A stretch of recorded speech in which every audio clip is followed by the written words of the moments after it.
Magandang araw sa inyong lahat. Ito po ang bago kong pangitain noong November 21, 2012 sa ganap na ika-8:45 ng gabi. Habang nagtestimony ako sa isang church, bigla na lang akong bumagsak na matuwid mula talampakan hanggang ulo. Pagkabagsak ko, pinakita agad ni Lord Jesus Christ ang pangitain sa pagbabalik ng ating Panginoong Hesus.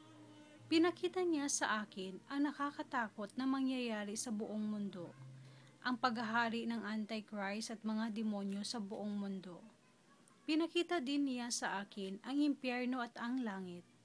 Ito ang isa sa nakita ko, ang Golden Wall ng langit. Nakita ko pag-akyat ko sa langit ang isang solid wall papunta sa Golden City ng ating Panginoong Hesus. Kumikinang ang bawat daan at ang solid wall na dinaraanan ko. Pumasok ako sa isang pintuan na bukas.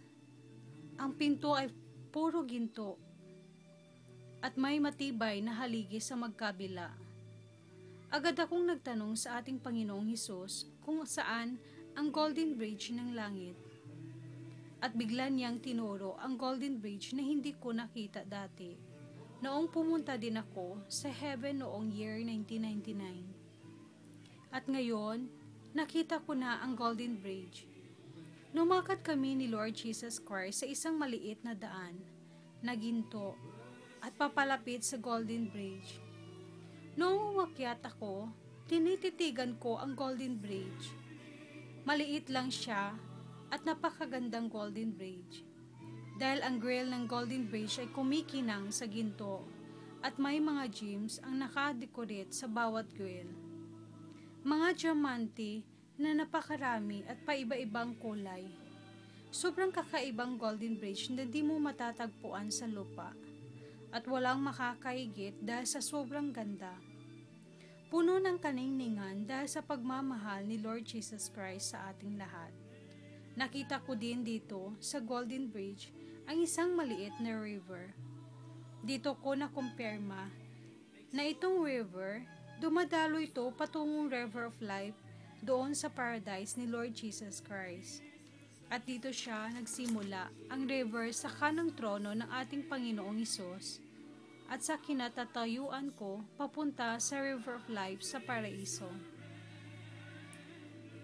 Pagkababa ko sa may hagdanan ng Golden Bridge, nakita kong sumasayaw at kumakanta ang mga berdeng halaman. Nagkikinang ang dulo ng mga halaman. Nagbibigay puri sila sa ating Panginoong Hesus. Nakita ko sa bawat dulo ng mga dahon ay may mga diamanting bawat isa. Pagkatapos, naglakad kami ni Lord Jesus Christ. Nakita ko ang kastilyong ginto, nagkukulay yelo lahat. Ang solid wall ay ginto at ang hagdanan ginto pa rin. Ang Golden Castle ay nagniningning at dito kami dumaan sa likod ng kastilyo. Puro ginto ang daanan. Umakyat kami ni Lord Jesus Christ sa mahabang hagdanan at sa pinakamataas na tuktok ng kastilyo. Nakita ko mula sa tuktok na pinakamataas ang mga gintong kastilyo na parang Golden City. Nagkikislapan at nagniningning sa ganda. Sobra akong namangha dahil kakaibang ganda ang nakita ko. Dito ko nakita ang mga bahay at castle ng city ay halos lahat gold. Bumaba na kami at pumunta kami sa trono niya. Nakita kong sinasamba ang ating Panginoong Hesus ng maraming tao, mga nakaputing bata silang lahat. Nasa gitna ang ating Panginoong Hesus na sinasamba nila. Lahat ng tao doon ay kumakanta at nagbibigay puri ni Lord Jesus Christ. At tinaas nila ang mga kamay habang kumakanta. Napakaganda ng trono niya. Obod ng kaningningan at kalawalhatian. Pinasyal ako ni Lord Jesus sa kanyang trono. Nakita ko ang 24 elders of God. Nag-uusap-usap sila at nakita ko si Father Abraham at ang iba pa. Lahat ng kasuotan nila ay puti at maliwanag, at may nakabigkis na ginto sa bewang nila na parang sinturon. Ang bawat piping ng kanilang mga damit din ay ginto din. Habang papalapit kami ni Lord Jesus Christ sa mga 24 elders na nag-uusap-usap at sobrang busy sa pakikipagpanayam, biglang humarap ang isa sa kanila at ako ay kanyang ni-welcome. Siya ay si Joseph, sabi ng ating Panginoong Hesus. Siya ay gwapo at may balbas, at nakaharap sa akin na nakangiti, at nakita ko ang ngiti niya ay napakaganda. Magkatabi sila ni Father Abraham na mukhang maliit kesa kay Joseph, dahil matangkad si Joseph. Pareho nila akong ningitian. Mukhang si Joseph ang leader ng mga 24 elders of God. At pagkatapos, pumunta kami ni Lord Jesus sa isang dressing room.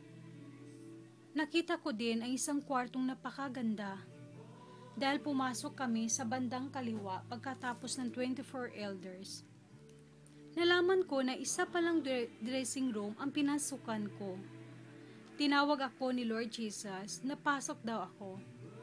Kaya agad akong pumasok. Sobrang ganda ang dressing room dahil tumingin ako sa taas ng ceiling at wall ay puno ng kakaibang design at decoration ng mga iba't ibang klaseng bato na nagniningning. Una, di ko maintindihan kung ano ang pinasukan ko. Noong nakita ko si Lord Jesus na may kinuwang gown, nagulat ako bigla. Tapos nakita ko agad na may bata na kasing edad ng 6 to 7 years old. Kaya inisip ko na talaga na ito pala ang dressing room nila na sobrang ganda. Dito pala sila lahat nagbibihis. Pinakita ni Lord Jesus ang damit ng bata at gintong korona. Biglang nakita ko nakabihis na ang bata ng gown. Sa loob ng dressing room, maraming gowns at kurong ng ginto at may malaking salamin sa harap din ng upuan. Nakita ko uli si Lord Jesus na may kinuwang kurong ng ginto galing sa lagyanan at nilagay niya sa bata na nakabihis na ng gown na pambata. Nagulat ako dahil yung bata na yun ay nakita ko na dati noong year 1999 noong umakyat ako ng langit. Nagtanong agad ako kay Lord Jesus kung sino po ang bata. At tugon ni Lord ay ako daw yung bata. Sobra akong nagulat at namangha at sinabi ko kay Lord Jesus kung pwede bang makita ang aking crown. Noong tinanggal niya sa ulo ng bata at pinakita niya sa akin, nagulat ako dahil sa sobrang laki ng korona. At sa gitna ng korona ay may diamanting sobrang laki. Pinakita nga ni Lord Jesus Christ ang korona ko, may malaking batong diamanting bilog. Ang sukat ay tulad ng 2 thumb fingers at hintuturo kung pagtapatin ito. At lumabas na kami ni Lord Jesus at ipinasya niya ako. Nakita ko ang mga gwardya na hawak nila ang mga espada. Magkasalubong ang bawat dulo nito. Nakita ko na dumaan sa gitna ang mga taong nakahilera at may dalang malaking ilawan o torch. Nagkakaroon sa langit ng isang malaking seremonya. Ang torch o ilawan ay umaapoy at ang lagyanan ay isang crystal clear kasintulad ng baso sa sobrang linaw. Nakita ko sa loob ng crystal torch ang mga langis na nasa loob ng torch ay hawak ng mga taong puti na dumaan sa gitna na nakahilera. Habang pinanood ko silang lahat, na parang may malaking seremonya ng langit na may gayak na daraan. Nakita ko ang lahat na binigyan ng kataas-taasang pagpupuri ang ating Panginoong Hesus.